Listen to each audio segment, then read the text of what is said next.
Thank you guys so much for being here. Today we have Kristy Arnold and John Serock of John Serock Catering. Thank you guys for being here. You want to give a little hello? Hello. Hello. This interview today is part of a series that we've been doing pretty regularly with Lancaster Photography School called Meet the Wedding Vendor series. And this whole series came about as part of an attempt that I've been having to help wedding vendors connect a little bit better. In this world of the whole wedding industry, we get really disconnected, even though we have to work together all day, every day. And I always tell the story back in the day when I was starting out in photography, a florist friend of mine said to me kind of offhandedly, I can always spot a newbie photographer because they always walk around like they are the king of the show and that their job is the most important thing in the whole world. And they seem to have no idea that there's other people involved in the day. And, it's really annoying. So I didn't let her know that I was new. So I just kind of took that to heart for the rest of my career because I didn't want to be that newbie photographer, walking around like I was the queen of the show. So I was very grateful to her for doing that for me early on in my career. And this series is just an attempt to help rectify that for other newer photographers. And also any other wedding vendors that are here in the wedding industry right now, just starting out, trying to get their start and realizing that, they're not the only ones there on the wedding day. So without further ado, let's hear from Kristy and John a little bit about what they do. I'd love to hear how you guys got your start, why catering, how you got into that, how one gets into catering. Do you have to go to school? What's the process involved in being a caterer? Kind of what are your jobs individually? So let's hear from John first, and then we'll hear from Kristy about your specific job within John Serock Catering. Hey, thanks again for having me, Megan and Kristy, for having us. So, it's funny you just said that, like, you have to go to school for it, or how does it happen? And I was joking with Kristy earlier, like when you look at the wedding process the day of, from a catering standpoint, we're probably the only truly regulated part of the entire day. With the exception, because even the officiants, you can go online, so there's really no regulation. With that being said, though, we're also not we're regulated by the Chester County Health Department. The reality is there's they're not showing up at events, they're not checking things on events, they're checking everything we do in advance.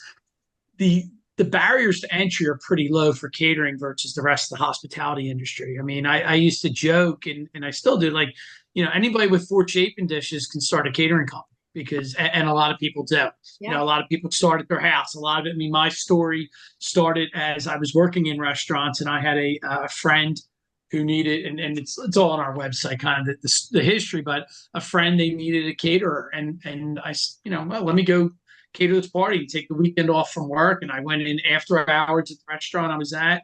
Once the cooks were leaving, I went in, cooked all night, did the event, made money. And I was like, hey, I'm going to be a caterer. And I realized it wasn't like a restaurant. I couldn't just put like an open sign in the window and people arrived. So I did some other jobs and stuff along the way. But I always was in catering. I started at a young age, at like 12 years old. My uncle had a bar. I started out there. I went to culinary school. I had worked in some restaurants. I always enjoyed the catering side. And I don't know, back then I wasn't sure why. And now as I've gotten older and gotten through the business, we're in our coming up on our 25th year. Next year will be our 25th year.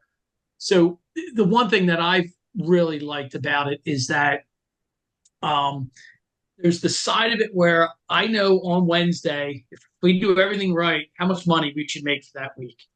I really, barring any major issues, I'm not waiting for the bus to pull. The restaurants I was talking about, waiting for that bus to pull in. But with that being said, I think like that challenge of, it's no 2 events are ever the same. Just because we're at Barnet Stony Brook or Barnet Silverstone every weekend, there's still that human element that throws the wrench in it. You might still be serving steak and salmon like you did last night, but there's, a drunk groomsman, a road photographer, a shuttle bus that takes out a bridge. I mean, there's something The that's going to photographer throw that your takes the entire. couple out during dinner for photos. Don't jump ahead. But there's always going to be something like that that also keeps it as a fun and exciting thing. And the reality for us, I mean, we did corporate catering and drop and go catering for a number of years, and after COVID, we really focused on just weddings, which we always did weddings. I just love the fact where it's always a celebration. And there's other reasons why we love the weddings, but it's at the end of the day, it's always a celebration, and it's fun. It really is. It's fun taking part in these milestones in people's lives. John, I have to tell you, for the listeners, it's my first time ever talking face to face with John. We've never actually met in person. But the reason why I wanted to have you guys on as the first caterer ever in this series was initially Kristy, to be honest, because I've worked with Kristy a ton of times, and she is such a light. When you walk in a room, everyone's Thank you. like, Kristy's here. And the first time, I still remember the first time working with you at the barn at Stony Brook, and Jen, the owner, was just like, I just love Kristy. She's so amazing. And you don't hear that about the catering company very often. Hardly anyone talks about the catering company on the wedding day, other than like, what time do they want to serve dinner? And like, don't get in their way. But everyone loved Kristy. And I found through my years that all of your staff I enjoyed working with, that if I interacted with them, they actually looked me in the eye and talked to me back. And that meant a lot to me. But the first time I delivered a gallery to your company after working a wedding with you, I got a personal response from you. You actually emailed me back personally and said, thank you. And that meant the world. Do you know how many times I've sent a gallery out and get no response? I see that they download pictures and they post them, and that's great. Yeah. But like, to actually get a response as a, thank you for the gallery, that just meant so much. So when I thought we need a caterer on here, I immediately thought of you guys, and I wanted you to be the first one. So I just Thank you. And that's part of the reason, like Kristy's personality, why you haven't met me, because in person, because I'm lucky to have a team like that I know acts the way I want and treats people the way that I want people. That's the one thing we always stress is, we want to treat people the way we want to be treated. Be nice to people. So it's the one thing I always say: be nice, be nice, be nice, be nice to everybody. Kindness. You really Sorry to hijack your answer. You can't have enough kindness in the world. That's for sure. Exactly. That is very true. Yeah. So Kristy, let's hear from you. What is your job with John Serock Catering, and why do we love you so much? I kind of grew up in catering as well. I had my aunt and uncle in Florida ran a catering company. It was a barbecue company. So since I was very little, I was always behind the scenes, helping fill the Schaefers, running food around for them. And from there, I've always been in the restaurant. I went from hostessing to serving to bartending to restaurant manager into fully catering. Catering is something I love because it's always something different. I always found the restaurant to be boring, actually. Every day is different. You always have all your clients are different. And I just love being part of their day and helping, make their day everything that it can be. I've actually been with John 10 years today. Wow. Oh my gosh. I thought it was this week. I know it was No, this me and week. Sarah I didn't just realize realized it was today. That's so great. 10 years today. And honestly, by far one of the best companies I've ever been with. I mean, John is amazing to work with. We have a great crew. We have a great staff. We have a great group of, chefs and coordinators. And why we have a lot of staff, we are also very, I feel like, small, tight-knit, like family there. So it's home, it's very comfortable. I run the barn at Silverstone exclusively. We've been there for many years now, exclusive, which I love. We love being there every weekend. I also run the farm at Eagles Ridge out in Lancaster. I have a great coordinating group that if I'm not there, we are all, together, building timelines, doing everything that we need. And it's just every day is different, but every day is the same. And I love it. So probably the biggest theme that I'm hearing between both of you is people. I kind of expected you to talk about the love of food and cooking and something about The food, food is amazing. but what I'm hearing the most is your love of people. And that's, I always joke around about how like all of my reviews and like when I talk about my job, I talk about the people and how much I love working with them. I meet so many neat and interesting people. Mhm. And I'm like, oh yeah, and like the pictures are fun too. And all of my reviews are the same way. It's like her personality and she helped us through the day and all this stuff. And like, oh yeah, and we love our pictures too. There's definitely something to be said, and it sounds like you agree, for just enjoying meeting and being kind and connecting with human beings. Yeah. And just making them like, everyone's so stressed about their wedding day. So just being there to guide them and get along with all the, other vendors and just everyone being such a team to help make their day the best that it can be, even if there's hiccups in between, just trying to make it the best for them so they walk away extremely happy. Yeah. And so one thing that I want to point out that's different about your company, John, than other catering companies that I've worked with anyway, is that you have, in certain scenarios, you have a full staff from actual coordination of the wedding. And sometimes when we talk about that coordination piece, a lot of times the catering is just coordinating the catering piece. So, but you guys are totally different. That Kristy, when you are coordinating the wedding, you are actually coordinating the wedding day. Yes. Like a Yeah, we planner are would. full day coordinating service. So everything from, building their timelines ahead of time, getting their decor lists, doing their rehearsal for ceremony, coordinating their ceremony, guiding them through the timeline all night, checking in vendors throughout the day, packing up everything, from start to finish, we're completely there and doing every step of it.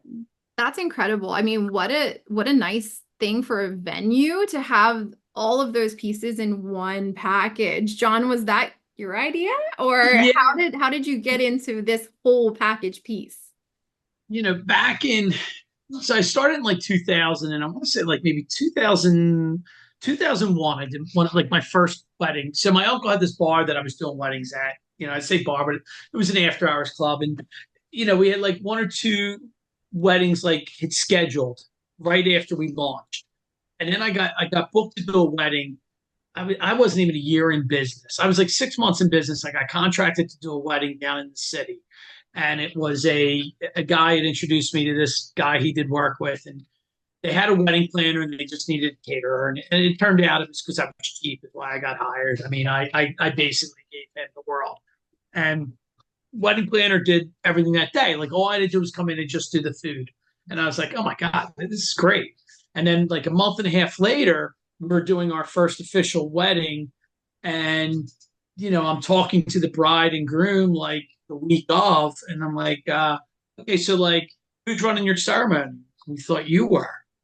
Oh, well, who's doing this? Well, we thought you were. And then like you get to the second wedding, and it was kind of like built in that we had to do it. Huh. That like, okay, well, they didn't have anybody, they didn't have any family members. And again, like they were getting married over top of a bar. So these weren't high budget clients. And I don't want to take anything away from, I always say, I never shame people based off their budget. Like everybody's got a budget. At the end of the day, it's the act of getting married and having a celebration. So, and I couldn't offer, listen, I couldn't offer high end back then. So what happened was we start just kind of doing this little bit of coordination.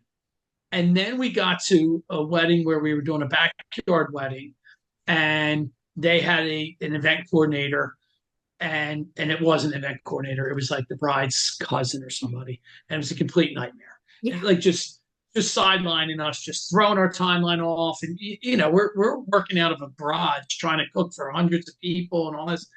And that's when I kind of made the decision that like, okay, I am so time sensitive. I mean, everybody's time sensitive, but I'm really time sensitive. Like if your sun sets at 7:30 and you want to get out there at 7, but you get at 7:05, it might not ruin the entire night. If dinner's scheduled at 7:30 and they've got the Philly Fanatic coming at 7:55 and every dinner has to be on the plate on the table at that point, I have to serve at 7:30. I don't have that 5 minutes or 7 minutes to play with. So I learned that, like, okay, well, if we're controlling the timeline, it's going to make our job a lot easier. And that's how it just kind of organically started. And then Kristy came to work with us. I had her down for tomorrow as the first day, so I apologize. I didn't say your 10-year. I'd written it down for tomorrow. Stop. But when Kristy came to work for me and she wanted to start selling weddings, at that point I was doing, so we're 10 years. We're at that point, 2014. I'm 14 years in business. I'm still the only salesperson Oh, and the wow. executive chef Wow. and the sale and the coordinator and writing the pack list. I was doing everything. We were only doing maybe 30 weddings a year at that. When she came in and was selling weddings, I said, well, I'm going to hire somebody, Cassidy, who had just started with us. I said, Cassidy, you'll coordinate. And Kristy's like, oh, no, I do it all myself. I'm like, that's perfect. So that just became our business. That continued our business model from that point. And for us, it makes sense because we're having this contact for 6 months, a year, 2 years. I know, and not to point fingers at some of these bigger operations and like the hotels. I know at the hotels, they meet you and the sales team meets with you, and you may never see that girl or hear from that girl again, because then they just turn you over to the banquet department. Mm-hmm. And then like 3 weeks before your wedding, like, oh, meet Mary. Mary's going to be your day off coordinator. And Mary might be in her second week for all you know. So with us, we're And building probably that. is. Yeah. Yeah. Because the minute they get good, they get promoted to they're at that next level. Yeah. So that's always been our thing, is that's what set us apart. And Kristy mentioned she does Silverstone and Eagles Ridge. A lot of our competitors, they do like whoever answers the phone gets the next lead. With us, it's like, okay, well, they call here and I just got engaged and I'm looking at Barnett Silverstone. Oh, great. Kristy handles everything at Barnett Silverstone. She's not here today, but I can put you in touch with her. She had a wedding there last night, so she's all today. We've already now established that we are the expert for your wedding at that venue, because the person that's there is there. Kristy has an office at Barnett Silverstone. I see Kristy one day a week. Wednesdays. Yeah, Wednesdays. I see a lot of my team only one day a week. Wow. And we're very successful because of that, but because I also know that I've got the right people in the right places. Where are you located? We are in Westchester. Okay. Now, how does it work where does the food get made? So everything gets produced here at our kitchen. Okay. And I say it becomes oven ready. Okay. So as I said earlier, like it's, from that regulation standpoint, right? Mm-hmm. Like a lot of the kitchens, and I say kitchens, sometimes you walk into a barn and again, they say, well, this is your workspace. We don't call it a kitchen because the health department wants to inspect it. And the minute you get into saying, I want to make this a health department kitchen, it opens up. I mean, it's tens and tens of thousands. It's not just putting an oven in. And then there's also regulations, because then once you do that, you have to comply with other things throughout the building. So it's easier for the venues to say, here's a space and all cooking can be done outside. And when we say cooking, everything's oven ready. I'm not cutting lettuce on site, but certain things like green beans are raw. Like we are cooking them from a raw state on site. They're bundled, they're ready to go. So everything is produced at our commissary in Westchester, packed in insulated boxes, and then cooked on site. So we are cooking on site. Like a filet mignon has been grilled, but it is 95% raw product. It's grilled, quick, brought down under temperature to ensure safety. And then, that steak's not going in the oven until the bride and groom are getting introduced. Wow. So, we are last a la minute style cooking. That's why the timeline's very important. Yes. Yeah. And like when you were saying, about, sunset, you could go a little bit later. And that's kind of my mentality always is, go early. I always try to push my timelines early so there's wiggle room and whatnot. But yeah, you guys are on a set schedule. Like you can't waver from that. And wow. Yeah. Yeah. And we're also not like a hotel kitchen where I've got 9 ovens and can cook everything at once. Right. I also have a cadence of how food has to go. Like I get sheets will start coming on my desk on Wednesday. And even though all my cooks have been with me, some of them 10 years, 8 years, I still fill out oven times for every sheet based off every week, either myself or my executive chef. Usually I do, because I like to just make sure I'm renewing, like, hey, we had a meeting last week, and I remember there was one event had a funky allergy. Oh, there it is. Let me just make sure somebody went through that with the day of chef on it. But I'm writing down and I'm looking and saying, okay, well, I know we have one oven, and I know the steaks are going to take up 8 of 10 spots in that oven, and they have to be the last thing. So I'm working backwards. So this can go in because this will hold extra time. This goes in at this time. So we are following a very strict that, like when they say we're clearing salads, asparagus is going in the oven. Asparagus takes 8 minutes. We need to be putting it on a plate within 10. Wow. So we have a very quick like alfalfa. So that's why we get like really like that extra. And you know, it's not always a photographer that, I mean, it's that extra speech. It's the band decides, oh, let's just throw the parent dances up now because we want to get it out of the way. Why Or, not? Yeah, you know, let's like, throw it what's in another there. 9 minutes of dances right now? We can do that. You know? Yeah, let's get him up for a dance set that was not planned. Yeah. Oh man. Well, since we're on this topic, I have a real interest in knowing what your process is from the time someone inquires all the way through all of that to the end of the night. Now, I would assume that, John, you said you don't do everything at this point, thank goodness. I Yeah. can't imagine. What does it look like for the time someone inquires with you or the time, the venue says we just booked a wedding on this date and you're it because you're, the main vendor, you're the main caterer at that venue. What does it look like? Kristy, I'll let you. They're both a little different, honestly. So with Silverstone, once Miranda has confirmed a contract with the client booking, she will tag me in an email that just says, I'm introducing you to Kristy. She'll get your information for the contract. So then once I get all of that, we move on to getting the contract, the deposits, and then with them, we do a group tasting. We don't do individual tasting. So they will eventually do a group tasting where they'll try a bunch of our options. And then we do a 90-day meeting to kind of finalize most of their details. So 90 days before the wedding, we are getting, timeline questions done, finalizing menu, linens, china, all the good stuff that we need for the day, talking about decor, who all their vendors are, getting vendor info and doing floor plans and more of the smaller things like that. Their final counts are due to us like 3 weeks before. And then from there, we'll make sure their final timeline is done and we'll have them share with all their other vendors as well. Eagles Ridge is a little different because it's a little more competitive. So there's, say 10 different caterers on the list. So from the beginning, it's a little more like they'll be, send an inquiry to us. We have to get menus to them right away. We all try to make sure within 24 hours they have menus in their hand. And one thing I do hear a lot from them is like other caterers will take weeks to get them menus. So we always try to make sure we're jumping in very quickly, getting the menus, getting a proposal done. If they want to do a tasting prior, we do allow that as long as we have the date available.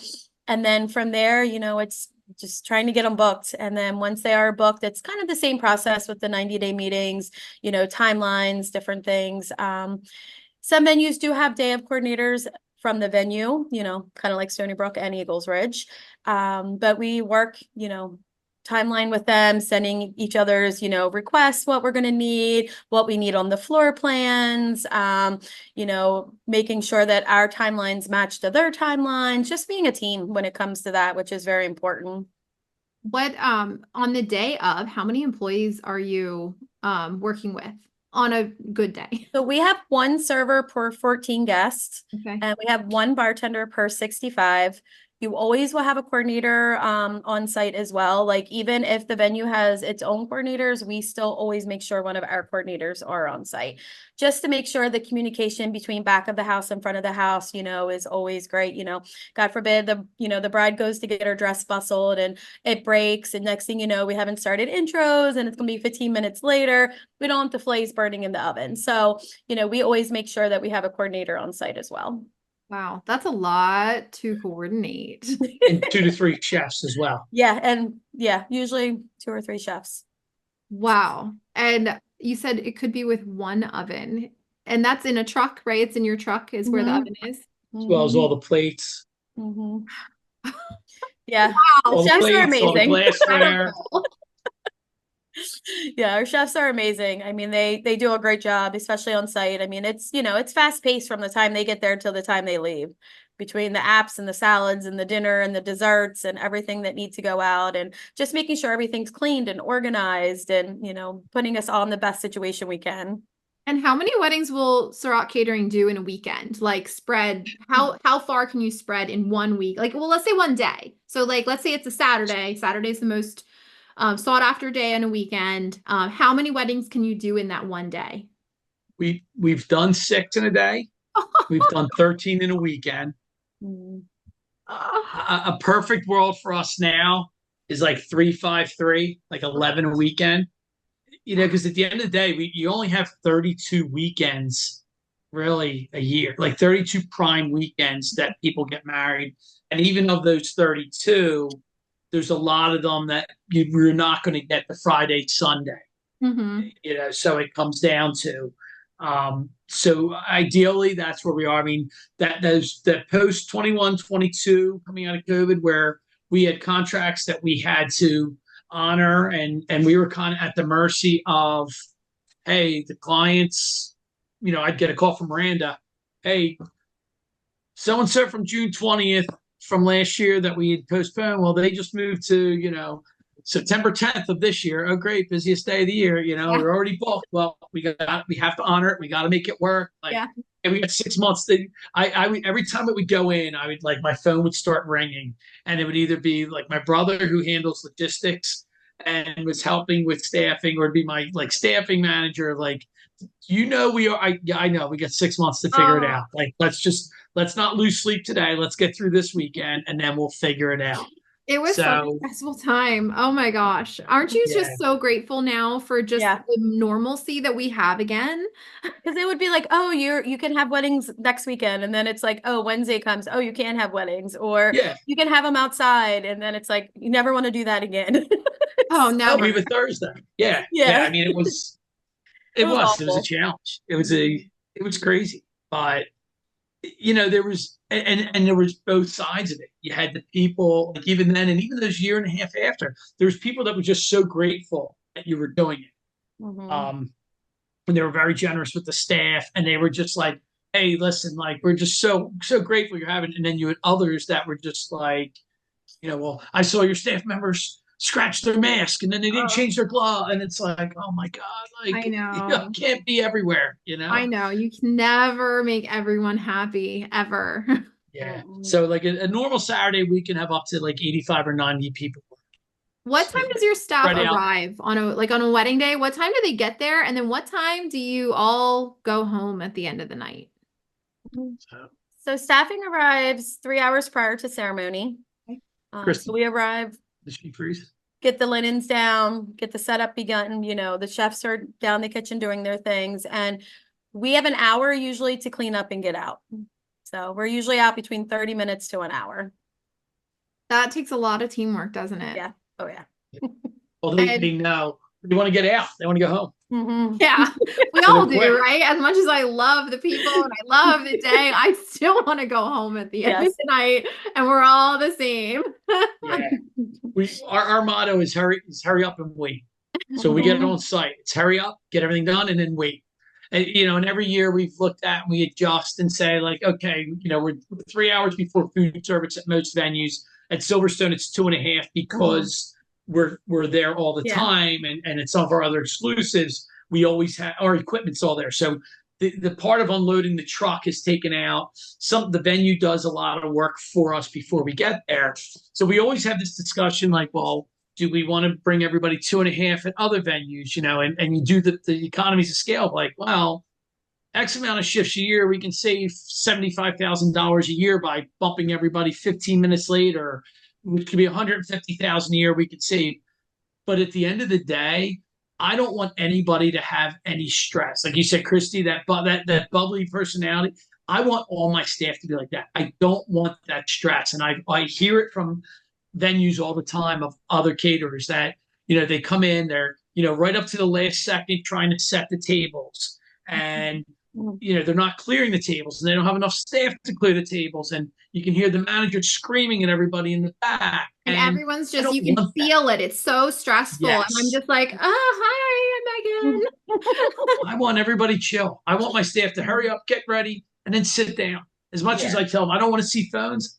I don't mind seeing that 10 minutes before the ceremony. They're on their phones because then it's like, and we work in these cycles. And we always tell everybody, once they get started, think about going home. The minute that truck's unloaded, now start thinking about going home. So what's going to make it easier? Mm-hmm. You're setting up a buffet. Where are the containers that those chafing dishes going at the end of the night? Where's your empty racks? Let's think about at the end of the night, we don't want to have to load an entire truck that took a day to load. We want to be able to get that loaded throughout the night. So we set that expectation from the beginning that it makes it a lot easier at the end of the night that all we're doing is throwing the trash on. I have the same mentality with my business, even though it's a much smaller group of people that are showing up and working together. I think for photographers anyway, the front end of the day is so much more stressful. I feel like we flip-flop in our stress levels. Like for us, it's like, before the ceremony is very stressful for us getting people ready. And I feel like it's our responsibility to make sure everyone makes it to the ceremony in time. And, all those pictures are out of the way. Everybody still looks good and everybody's feeling good. So we're so stressed out in the beginning of the day. A lot of lead photographers have their second photographers arrive like, right on the time when they need to start shooting. And I find that is so stressful for everyone involved. I have mine come when I come for the most part, which is pretty darn early because I want everyone to meet, be able to say hi, chat for a second, chat about the day, talk about what we know the couple's stress levels are and, things that they've talked about in the process that are important to them so that everyone's on the same page. We don't have like an official team meeting, but we kind of do as we walk the property and talk through the day and what we foresee as being stress points and talking through them ahead of time. And, I'm paying for them to be there an hour early, but I find it so worth it for the entire day. It's setting you up for success. Yes. And I see you guys do a team meeting in the beginning of the day, don't you? Yeah. Mm-hmm. How does teamwork look for So you once guys? the venue is fully set, I usually hold my meeting like an hour before the ceremony begins. I'll have everyone get changed. We feed them. So we'll feed them a nice meal. They always have like a salad, a pasta, like a meat, a protein, sometimes dessert. We'll sit down, let them eat, have our meeting, go over the whole day, the timeline, the menu, pretty much everything with them, give them their job assignments for the afternoon, who's on what, who's doing what. So it kind of just lets them relax for a few minutes. And then after that, if they're done, we're very good. Just like, hey guys, all right, sit and relax for 15 minutes till ceremony starts or whatnot. That's great. I know. I've never met a catering company that is so put together and everyone seems at ease. I mean, it's very rare to find that. Usually the catering staff feels very frazzled. And I have a very firm, hard, you stay out of the caterer's way rule. That is our, during the reception, is you stay out of the caterer's way. If you see them coming, you step out of the way because you guys are always, I feel like it's ingrained in that service mentality to you guys always stop and let us through. And it's no, you go, we can go around you. It's our job is not that, direct. We need to be here to there. We're just kind of meandering, what can I photograph? Yeah. Here they come with big trays, right around. Yeah. But you guys will literally stop with the big tray and let us go. And I'm no, please go. But we also teach them, making sure they say, excuse me, or, letting people by and not pushing your way through. So it means that they're listening. That's good. That's really good. Do you have some sort of training program that you bring people through? I've heard you say that you retain staff for a long time, which is incredible. But do you have some sort of training program that they go through when they sign on with you? Not a formal. I mean, so COVID changed everything, right? I hate that I'm saying it 4 years later, but it made a lot of this easier. I mean, us being able to have this right now, was to me is a byproduct of that. So for us, what happened was we started interviewing people on Zoom during COVID. And then to save the time and the interaction, we started doing paperwork. We would send them the paperwork through DocuSign for it. So sometimes they weren't even meeting people to their first shift. What it did though for us was it really helped us screen out people easier with this, especially from a service standpoint. Like if you had a 16-year-old kid coming in for an interview, it's their first job, mom pulls up out front, said, all right, well, go in there, make sure you smile. Don't put your hands in your pockets, don't fidget, whatever. And they come in and they're like this perfect little person. Yeah. When they're now like doing their Zoom and they're in their room and you see them and you ask them a question and they're like this the whole time and they're smiling, like, is there a friend in the room? Like they're at ease. They forget they're in an interview. So you kind of figure out real quickly because I'm like, we can't teach them everything. Like I worked in every type of restaurants. I worked in casinos where you had 100-page training manual and you went through a week and a half and they went through every scenario. We don't have that time. So for us, it's a lot of like, let me show you, but it's let's see how are they going to react. And when we were doing interviews in person, we would have like a manager just randomly walk in the middle of the interview and sit down and be like, hamburger or hot dog, ice skating or sledding, or like just ask them weird questions to catch them off because you can't teach them how to react when a guest comes up to you in the middle of it and says like, hey, do you have a Band-Aid or can I get aspirin or, you want to go on a date or whatever. Like, how are they going to react when they're caught off guard is the big thing. And we try and just do a lot of, and we try and pair them up. We will try, and it's been tougher this year because we had a lot of newer faces this year. I don't feel comfortable. Did I lose you all? No, you're there. Up there you go. You were just frozen. Perfect. You just broke up a tiny bit. It was okay. And again, the product is soon, but we will pair them up with somebody. There you go. Kristy, has anybody like paired up, as in like have you had anybody who actually like have like gotten together and like gotten married on the team ever? We have a lot of staff that are like mother-daughter, boyfriend-girlfriend, different things like that. And honestly, even the ones that are couples and stuff, like they're very good about like not interacting like that on shifts. But that would make the job a little bit more enticing, I would think. Yeah. Like that way you get to work with your people. Yeah. We have a lot of like children and mothers. We have a lot of that, but that's how we've always been. Like I will say with John, like, we don't use temp agencies, or we don't, it's always been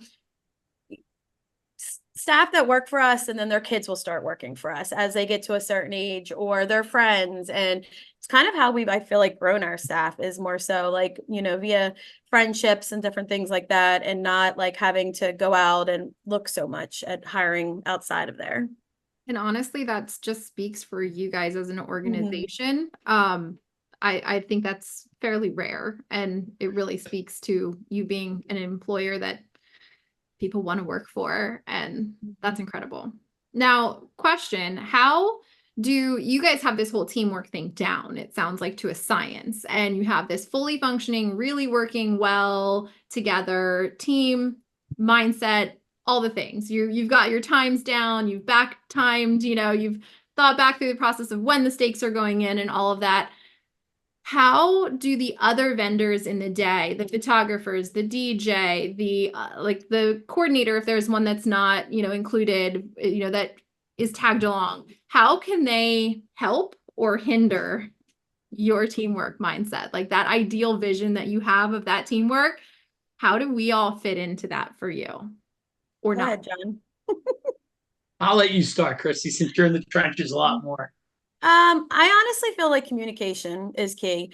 If the photographers are running behind on pictures and they're like, the bride's throwing all these other groups of pictures in that weren't on the list, like just communicating and letting us know, like, not from day one, we know what's important with the couple on our end, whether, we hear every time they want to eat their dinner. Like that is the main thing every couple tells us is, I want to eat my dinner. I hear so many times that, brides and grooms don't eat their dinners on the day of, and we don't want to be that couple, or I really want a room reveal before the guests go up. So if it's running behind, and I go to grab them for the room reveal 5 minutes before getting guests up, and I find out there's still like 20 sets of pictures to take, well, I can't move those guests in then and get them seated until that couple sees the room, because that was like something very, very important for them. So just, looking at the timeline from the beginning, keeping an eye on the time, and honestly, just letting us know, like communicating like, hey, I think we're going to need 15 more minutes, 15 minutes prior to that, so we can at least be like, all right,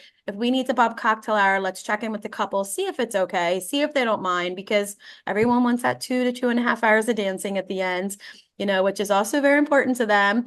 And making sure, that we're not throwing things in the oven, and, that we can push things forward, and they're not packing up the apps, or just little things like that. Honestly, like communicating. I have so many that literally will not say a word, and we'll go to grab them and they'll be like, oh, I need 15, 20 more minutes. And I'm like, that's not possible.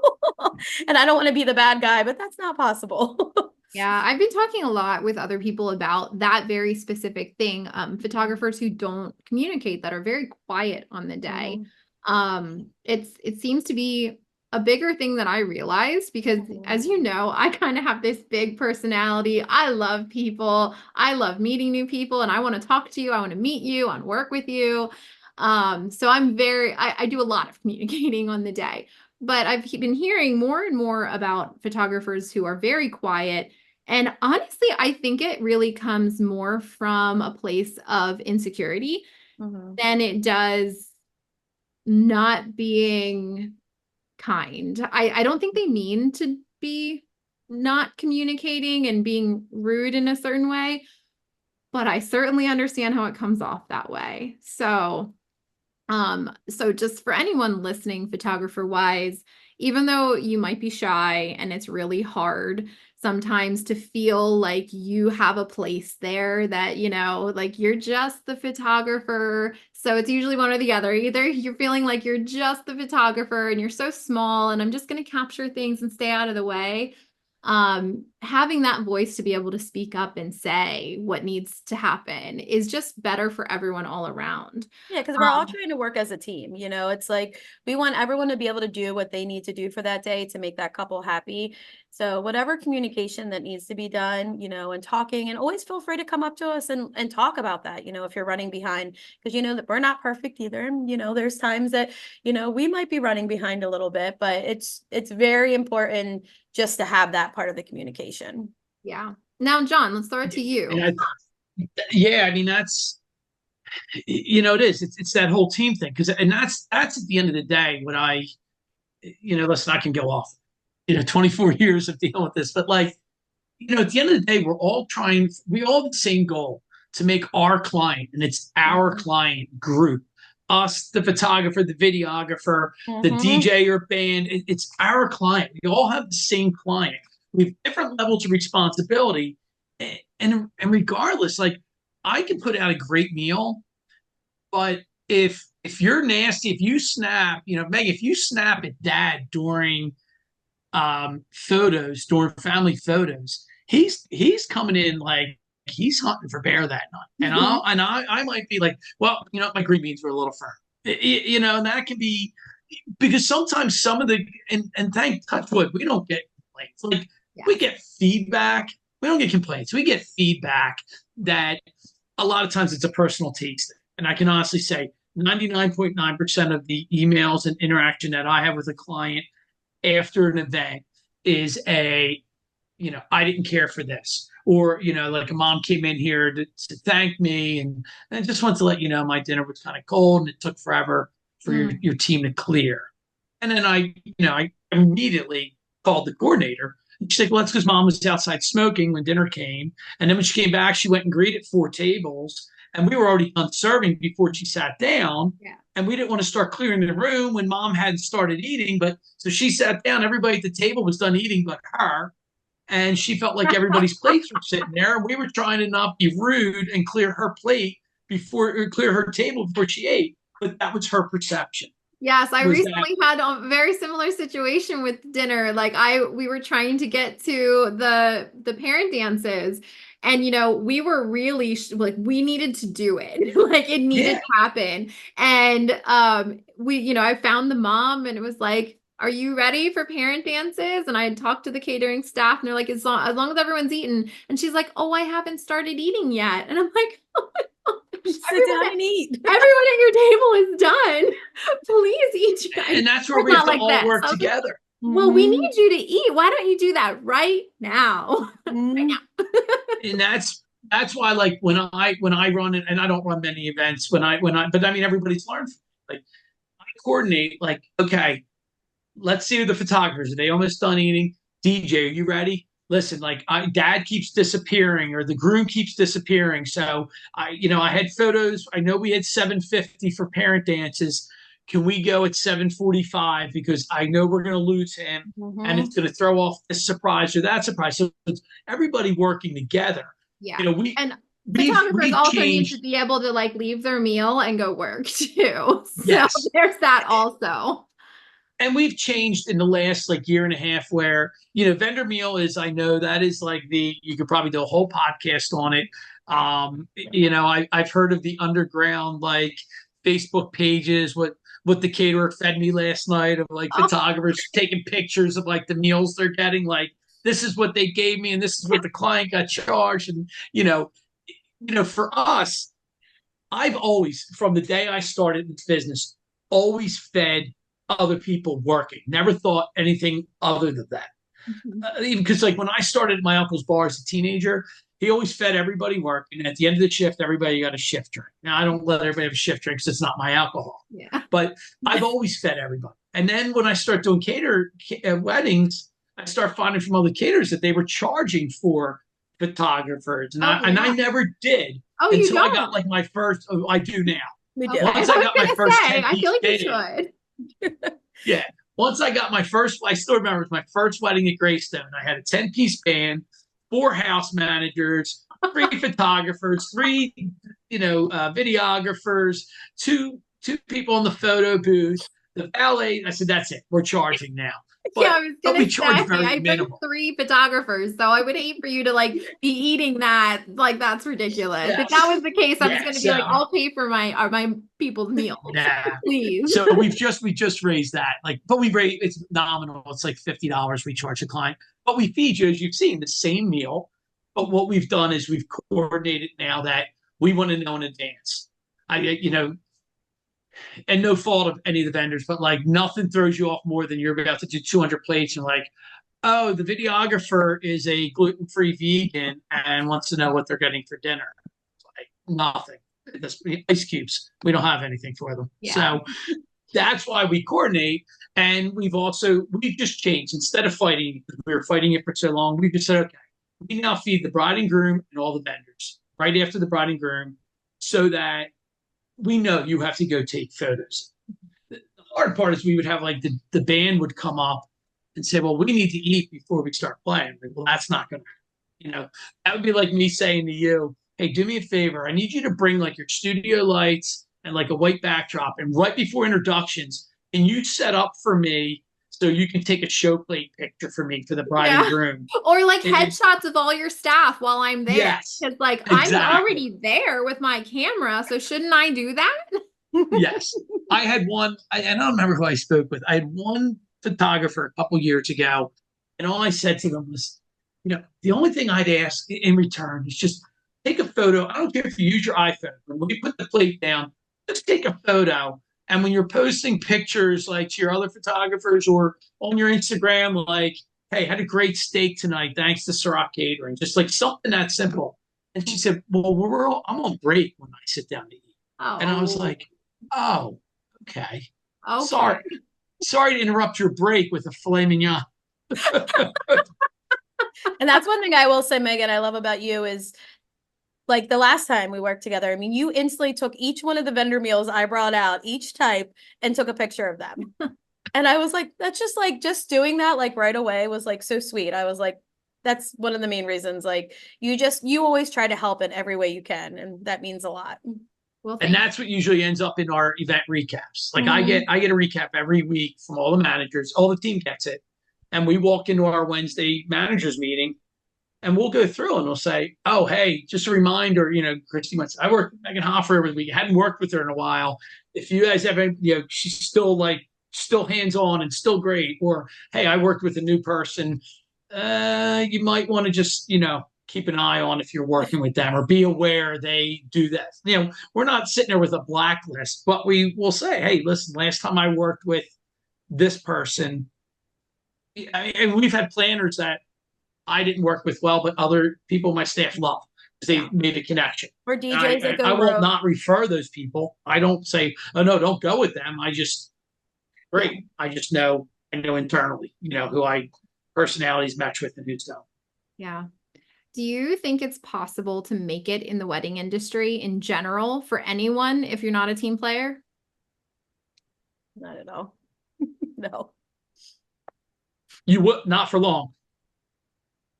I mean, honestly, like the whole day is about every vendor being there as a team. Like if you are going to be there and just try to do your own thing and, not follow timelines and try to go rogue in different ways, like it's going to come more poorly on yourself. I feel like, I mean, we're all there to do the same thing and try to make the client happy.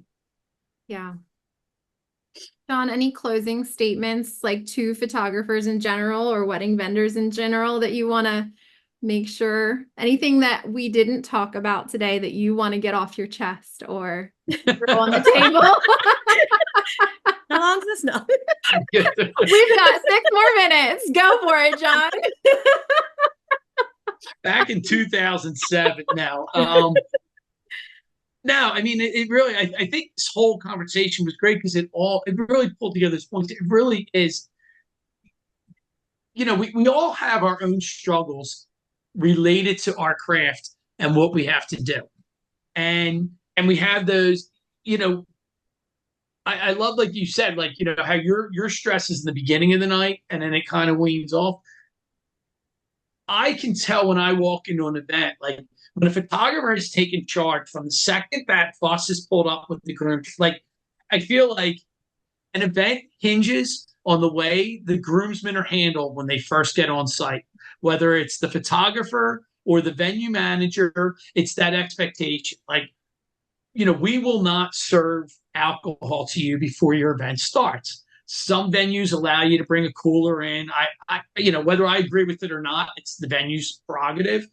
I've had long conversations with some of our venues that let them come all day, and I'm like, you're setting us up for failure because the photographer's now trying to do photos, and the guys have been here for 5 hours with nothing to do but drink. Yep.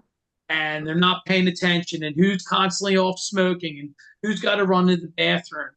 And then, then grandparents show up and you haven't even gotten, they told grandma to come an hour before the ceremony, which made Aunt Mary furious because she had to get ready early because she was the one bringing grandma over. And you're not ready for them because the groomsmen were off doing whatever they want to do. And you're not done getting first look and everything else. And now what's happening is now we're having to deal with grandma because grandma doesn't want to be outside. It's too hot. And we're trying to set up. And now we've got half the extended family. Like that's the one thing I always say, if you can, and I know the brides, I get it. Like they want to get all their photos done up front and they want to get them out of the way and they don't want to be bothered. And I totally understand that. But it's like, we're trying to set up and you got half the family in there. And can you get a glass of water for grandma? Oh, do you have any crackers or something? I think Aunt so-and-so took her medication and is going to pass out. Or why can't we have a 6-pack? Why can't we have drinks when we're here? It's a wedding, it's a party. And now we're the bad guy from the minute the family arrives. We're the bad guy because we won't give them crackers that don't exist. We won't go give them beer. We're not waiting on them. We still have 3 hours till we're contracted and you're putting us to work. I've heard this story so many. This is like the story so many times, wedding after wedding after wedding. I mean, when a bride comes in, when I was actively selling weddings and they would come in, and as I've trained Kristy and Rachel and Violet and Sarah and Stephen and now Sarah R. and Olivia, as I've trained them and I've sat through meetings, like the first question when a couple comes in, I kind of ask, what do you want out of what do you want? What's the most? Oh, we want great food and great music. Yeah, everybody. I'm not going to tell them everybody wants that, but I get it. Everybody wants that. And I said, well, there's a couple of ways you're going to, accomplish that. And number one, let's talk about time. Well, we don't want a traditional dinner. We want this, or we want to have a big party. Okay, well, what's the day you're getting married? Let's look up sunset. And I used to actively look up sunset for every wedding if it was at that peak Yep, time. still Okay, do. well, this isn't going to work. What you want's Oh, not going to work well because we done. cannot Love lose. that. And I Yes. would always tell them that. I'd pull up sunrise, sunset, and look at it and say, hey, you got that golden hour. Sunset is at 7:05 that night. The photographer's going to want you at 6:25, and they're going to want you till 7:25 potentially. We cannot do introductions at 7 o'clock that night. So we can either flip it and you can do things earlier. You can do your start time later. I mean, I've had people move it. And then I say, okay, how big's your wedding party? 8 and 8. Okay, well, listen, if you want to have a really successful day, I would really limit the alcohol for the guys. I'd find something for them to do. Let them go golfing. Let them Yeah. go out to lunch somewhere. Let them do something where they've got times they have to be somewhere and not Just just sitting around. show up. Yeah. Give Let's them have them something come to at do. 9 a.m. and spend 7 hours in a room with a cooler and no TV and nothing to do.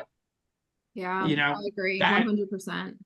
yeah. It's So hard. I mean, that's how I look at it. It's just we can all we make it easy, and if the photographers take that charge from the beginning, and then it's in that planning too, and it's It's having them I having the mean, timeline of, your first look's going to be at this time. These family pictures are going to be at this time, and trying to stick with it, like trying to stick on that timeline. So the guys know, like, we have to be dressed at this time. This is going to start at this time. And honestly, sending that along to us is very important prior. I love getting photographers' timelines because then I can look at our dinner time and be like, oh, wait a minute.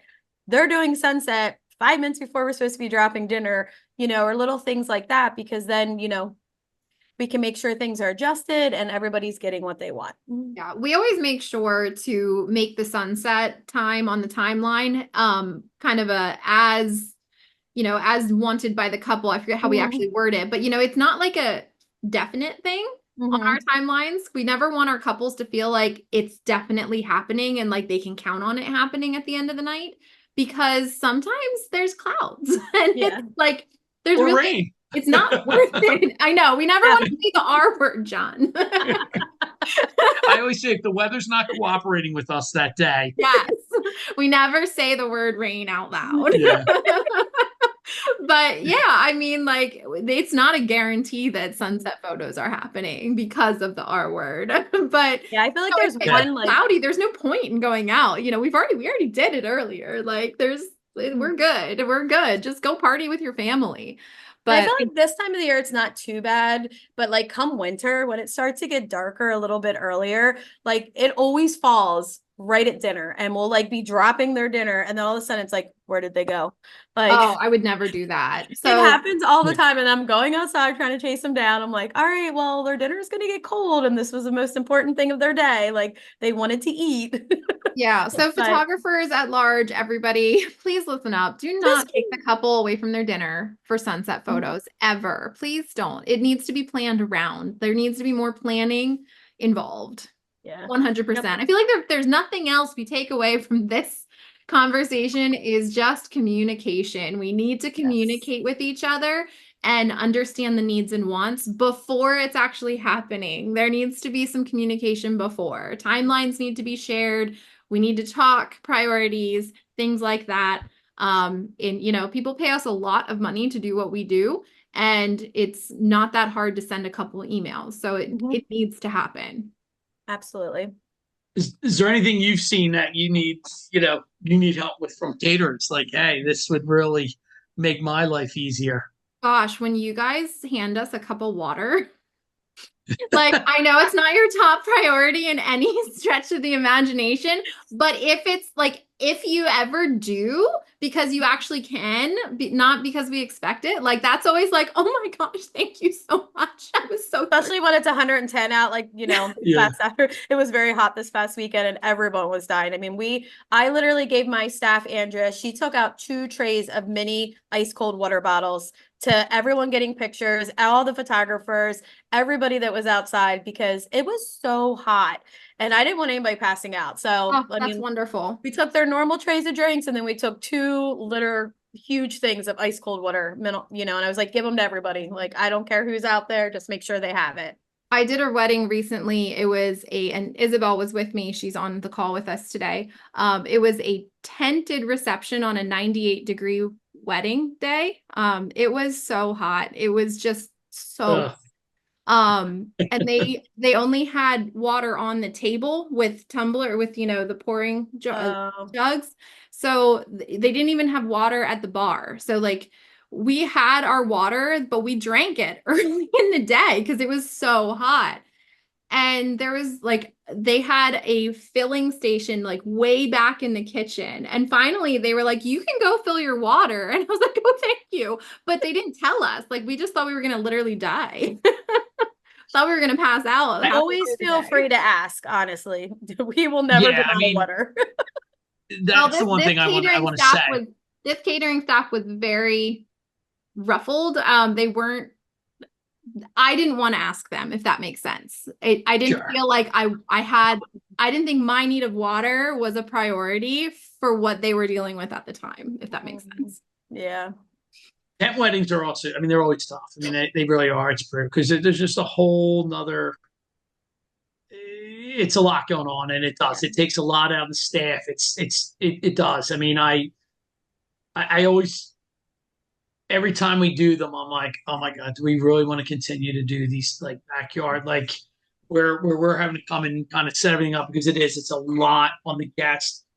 And it's from no fault of the client. I mean, we do our best to educate the client, but the client just doesn't realize like, and sometimes you said like, you need to do this, you need to do this. And I've started getting to the point, I mean, this kind of stays in the industry, right? This isn't going out on the public the thing, like, you know, we raise the price, and it's not because we don't want to do them.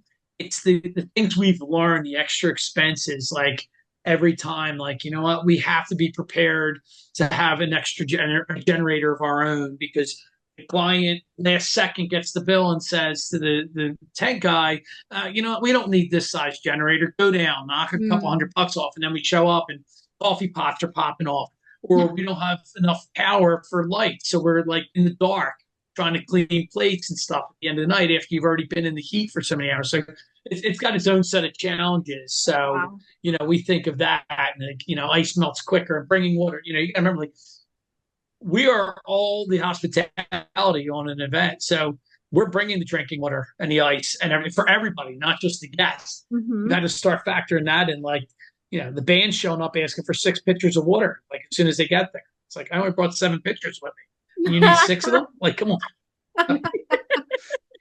Yeah. Wow. I hadn't thought of all of that, especially like generators for a tented wedding. Now, this wedding I was talking about, the tent was attached to the building. It was like attached to a mansion. Okay. So like they had a kitchen inside Okay. the mansion. It was a different type of scenario, but Got it. everybody still had to sit outside and we had to take all of our photos outside. Yeah. It was just really, really Oh, hot. But oh man, can you believe it's after 1 o'clock already? I think I could talk to you wow. guys all day. Thank you so much for your time and just your generosity with number one, your time, but your willingness to talk about, your team and your behind the scenes. It's just such a delight to know you two and to get to have this time with you. Thank you so much. Is there anything that you wanted to talk about that we didn't get to today? Mm-mm. Everyone's shaking their I'm It's head. good. great. Yeah, I enjoyed it as well. Thank you so much. And John, I hope to meet you in person one of these days. Kristy, Absolutely. I can't wait for the next time to see you at a wedding. Thank you so much. You guys enjoy the rest of your day. You too, You Megan. too. Thanks for having See you us. soon. Yes, absolutely. Bye, everyone.